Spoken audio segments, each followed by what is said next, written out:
ছাত্রছাত্রী আমার চ্যানেলে ভিডিওটি দেখার জন্য স্বাগত জানাই। তোমরা যারা 2025 সালে মাধ্যমিক পরীক্ষা দেবে তাদের জন্য বাংলা এবং বাংলা ব্যাকরণ থেকে গুরুত্বপূর্ণ 50টি প্রশ্ন নিয়ে আজকের ভিডিওতে হাজির হয়েছি। আশা করি ভিডিওটি শুরু থেকে শেষ পর্যন্ত মনোযোগ সহকারে দেখবে, তাতে অনেক উপকৃত হবে। তো চলো এবার শুরু করা যাক। প্রথম প্রশ্ন, প্রলয় উল্লাস কবিতাটি কোন কাব্যগ্রন্থের অন্তর্গত? উত্তর হবে অগ্নিবীণা। হিমালয়ে পৃথিবীর মানদণ্ড উক্তিটি কে করেছেন? উত্তর হবে কালিদাস। অনেক ধরে ধরে টাইপরাইটার লিখে গেছেন মাত্র একজন, তিনি হলেন অন্নদাশঙ্কর রায়। এসো যুগান্তের কবি, যুগান্তের নিচে দাগ রয়েছে, এটি সম্বন্ধ পদে এর বিভক্তির। প্রশ্ন, যে সমাসে উপমান ও উপমেয়ের মধ্যে অভেদ কল্পনা করা হয় তাকে বলে? উত্তর হবে রূপক কর্মধারয় সমাস। তোমার নাম জানতে চাই কোন ধরনের বাক্য? উত্তর হবে এটি হচ্ছে নির্দেশক বাক্য। পরবর্তী প্রশ্ন, যে বাচ্চে ক্রিয়ার ভাব প্রাধান্য পায় সেটি হচ্ছে ভাববাচ্য, বা ক্রিয়ার অর্থ প্রাধান্য পায় ভাববাচ্যে। 8 দাগে প্রশ্ন, কলমকে বলা হয় তলোয়ারের চেয়ে শক্তিধর। রেখাঙ্কিত পদটি কোন সমাস? উত্তর হবে উপপদ তৎপুরুষ সমাস। 9 দাগে প্রশ্ন, মেসোর উপযুক্ত কাজ হবে সেটা কোন কাজ? উত্তর হবে সন্ধ্যাতারা পত্রিকায় তপনের গল্পটি ছাপানো বা ছাপিয়ে দেওয়া। বাক্য মধ্যস্থিত নামপদের সঙ্গে ক্রিয়াপদের সম্পর্ককে বলে? কি বলে? উত্তর হবে কারক বলে। পরবর্তী প্রশ্ন, সেই মেয়েটির মৃত্যু হলো না, কোন মেয়েটির কথা বলা হয়েছে? উত্তর হবে কবিতায় কথকের জন্য প্রতীক্ষারতা মেয়েটির কথা বলা হয়েছে। পরবর্তী প্রশ্ন 12 দাগে, কলেজ স্ট্রিটের দোকান থেকে লেখক যে পেনটি কিনেছিলেন সেটি হলো পাইলট পেন, অর্থাৎ জাপানি জাদু পাইলট সেটি ছিল, জাপানি কলম ছিল।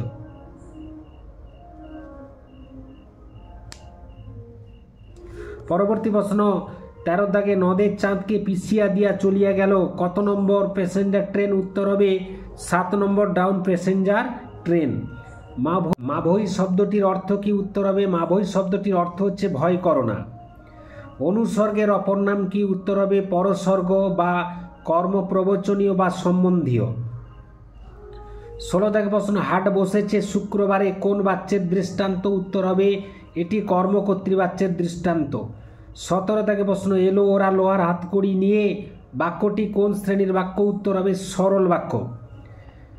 18 দাগে প্রশ্ন, আমাদের ইতিহাস নেই নিম্নরেখ পদটি কোন কারকের দৃষ্টান্ত? উত্তর হবে কর্মকারকের শূন্য বিভক্তি। পরবর্তী প্রশ্ন রয়েছে 19 দাগে, সমাস শব্দটির ব্যাকরণগত অর্থ কি? উত্তর হবে সংক্ষিপ্তকরণ বা সংক্ষেপ। পরবর্তী প্রশ্ন 20 দাগে, ব্রঞ্চের শলাকার পোশাকি নাম কি ছিল? উত্তর হবে স্টাইলাস। এই স্টাইলাস দিয়ে জুলিয়াস সিজার তার বিশ্বস্ত অনুচর কাসকাকে আঘাত করেছিলেন। পরবর্তী প্রশ্ন 21 দাগে, হরিদা মাঝে মাঝে বহুরূপী সেজে রোজগার করেন, নিম্নরেখ পদটি কোন সমাসের দৃষ্টান্ত? উত্তর হবে উপপদ তৎপুরুষ সমাসের দৃষ্টান্ত।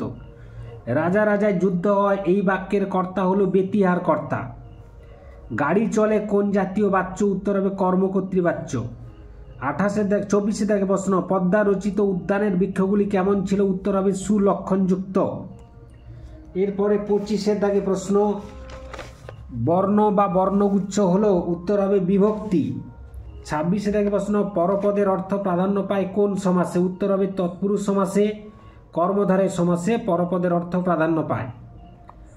27 দাগে প্রশ্ন, পিতলের চেয়ে অ্যালুমিনিয়াম হালকা, এটি হলো সামান্য জ্ঞান। সব্যের বর্বর লোভ কেমন ছিল? সব্যের বর্বর লোভ ছিল পশুবৎ, নির্লজ্জ। পরবর্তী প্রশ্ন, যে বাক্যে কর্ম কর্তারূপে প্রতীয়মান হয় তাকে কি বলে? উত্তর হবে কর্মকর্তৃ বাচ্য। 30 দাগে প্রশ্ন, কলমে কায়স্থ চিনি কোন বাচ্যের দৃষ্টান্ত? উত্তর হবে কর্তৃবাচ্যের দৃষ্টান্ত। একটি মাত্র সমাপিকা ক্রিয়া থাকে কোন বাক্যে? উত্তর হবে সরল বাক্যে। পরবর্তী প্রশ্ন, মূল অদল বদল গল্পটি কোন ভাষায় লেখা? উত্তর হবে গুজরাটি ভাষায় লেখা। 33 দাগে প্রশ্ন, আমার শুধু একটা কোকিল, এই কোকিল হলো? উত্তর হবে কবির অনুভূতির জগৎ। 34 দাগে প্রশ্ন, বিস্মিত হইল বালা, এখানে বালাকে? উত্তর হবে সমুদ্রকন্যা পদ্মা, তাকে এখানে বালা বলে সম্বোধন করা হয়েছে। যিনি পদ্মাবতীর অপরূপ রূপলাবণ্য দর্শন করে বিস্মিত হয়েছিলেন। শিক্ষক ছাত্রটিকে গান শেখাচ্ছেন। শিক্ষক কোন কর্তা? উত্তরে প্রযোজক কর্তা। আর ছাত্রটিকে নিচে দাগ থাকলে এটা হচ্ছে প্রযোজ্য কর্তা।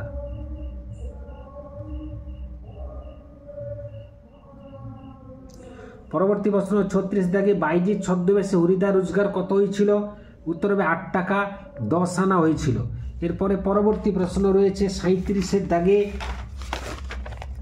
অনুসর্গ হাইফেন স্বাধীনভাবে বসে বিভক্তির মতো কাজ করে।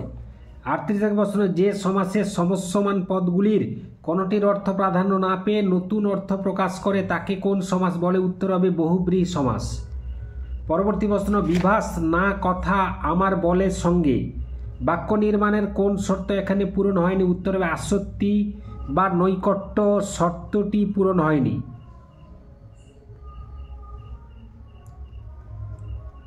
পরবর্তী প্রশ্ন জুলিয়াস সিজার স্টাইলাস দিয়ে কাকে আঘাত করেছিল? জুলিয়াস সিজার তার বিশ্বস্ত অনুচর কাসকাকে আঘাত করেছিল স্টাইলাস দিয়ে বা ব্রঞ্চের শলাকা দিয়ে। 41 থেকে প্রশ্ন হাসিবে মেঘবাহন রুশিবে অগ্নি, এখানে মেঘবাহনকে? উত্তর হবে দেবরাজ ইন্দ্র হলেন মেঘবাহন। পরবর্তী প্রশ্ন ইসাবের মেজাজ চড়ে গেল রেখাঙ্কিত পদটি কোন কারক? উত্তর হবে মেজাজের নিচে দাগ আছে, এটি হচ্ছে কর্মকারকের শূন্য বিভক্তি। 43 থেকে প্রশ্ন গায়ে কাঁটা দিয়ে উঠল তপনের কারণ কি? উত্তর হবে স্বরচিত গল্প পাঠের অনুভূতির কারণে। 44 থেকে প্রশ্ন তোরা সব জয় দেনিকর বাক্যটি কি জাতীয় বাক্য? উত্তর হবে অনুজ্ঞাসূচক বাক্য।